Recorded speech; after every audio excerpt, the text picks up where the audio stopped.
Bienvenue sur Azimut, le podcast de l'orientation proposé par les spécialistes des études supérieures. Cet épisode fait partie de deux thèmes. Le thème « Les écoles de commerce » et le thème « Les diplômes ». Nous allons vous présenter les différents diplômes proposés par les écoles de commerce. Si vous êtes bachelier en filière générale ou en filière technologique en bac STMG, c'est-à-dire Sciences et technologies du management et de la gestion, et si vous souhaitez vous diriger vers une école de commerce, cet épisode vous concerne. Avec ce cursus, vous allez accéder aux métiers du management, de la finance, du marketing, des ressources humaines ou de l'entrepreneuriat en France ou à l'international. Mais quel diplôme choisir ? Un diplôme bac plus 3, plus 4, plus 5, pas simple de s'y retrouver. Nous allons vous aider à y voir plus clair. Avant tout, si vous souhaitez intégrer une école proposant un diplôme de qualité, nous vous recommandons de vérifier la reconnaissance par l'État de l'école ou du diplôme choisi. Pour comprendre les éléments concernant la reconnaissance des diplômes, nous vous donnons rendez-vous dans d'autres épisodes du podcast Azimut.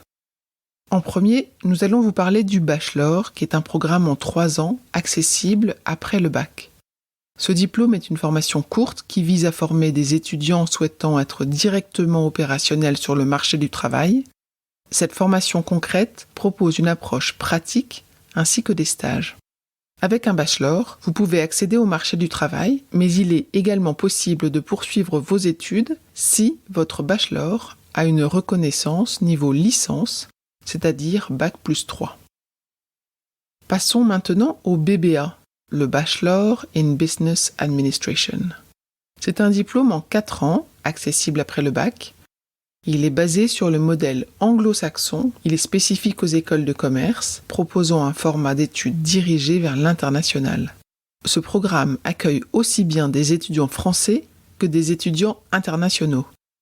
Le contenu de la formation s'appuie sur un enseignement académique, mais aussi sur des expériences du monde du travail et de l'international.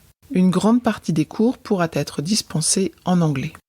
À l'issue de ces 4 années orientées vers l'international, vous validez un grade de licence. Il vous sera possible, après un BBA, de poursuivre vos études afin d'obtenir un bac plus 5. Enfin, nous poursuivons l'explication avec le master, un diplôme de niveau bac plus 5. Le master est un diplôme qui se déroule sur 2 ans, master 1 et master 2, après l'obtention d'un premier cycle d'études. Pour intégrer un master d'école de commerce, vous pouvez y accéder directement après le bac via le programme Grandes Écoles sur 5 ans, ou alors après une classe préparatoire ou après un autre diplôme de niveau licence. Le grade de master est délivré par les grandes écoles de commerce garantissant un diplôme de qualité. Les critères de sélection varient d'une école à l'autre. Les élèves diplômés accèdent au marché du travail avec des compétences solides et un réseau professionnel. En complément, sachez qu'il existe également 2 autres diplômes de niveau bac plus 5 accessibles après un premier diplôme ou alors après une première expérience professionnelle. C'est le master spécialisé qui permet d'acquérir une compétence spécifique adaptée au marché du travail et le MBA, le Master of Business Administration, qui vise à former des étudiants souhaitant accéder à des postes à responsabilité. Vous l'avez compris, les écoles de commerce en France proposent une large palette de diplômes.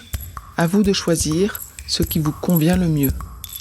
Retrouvez d'autres épisodes sur les écoles de commerce et sur les diplômes sur Azimut, le podcast de l'orientation.